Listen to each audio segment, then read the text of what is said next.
Of course, this is a big challenge and opportunity for me, and Simba is a big team with Kwanza high kabisa ambition ni nafasi na in changamoto every kubwa kwangu. tournament.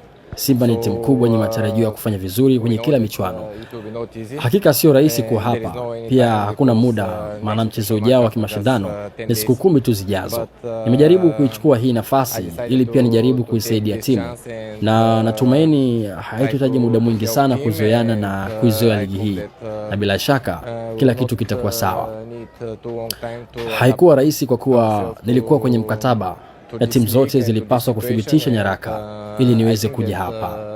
the better will come. I have idea about your league because as you know my former team Timu yangu ya Simba, awali so ilicheza we try dhidi ya to Simba, observe, hivyo Simba hapakuwa na and budi also, kuifuatilia ligi hii. teams from, Na the hata local hivyo league, nimekuwa there is nikiifuatilia little pia bit, Simba haswa, lakini difference ni ligi between, ambayo ina timu 4 hadi 5 zenye 4, uwezo 5 mkubwa teams zaidi ya and, nyingine, other part of teams, japo but, ushindani ni mkubwa against, ukitazama teams like Simba, kulinganisha na ligi everyone, nyingine. wants to Hivyo compete tunapaswa and, kuwa give imara his best, haraka kama we must tunahitaji be kushinda vitu, 100% ready na hii ndio njia and, pekee.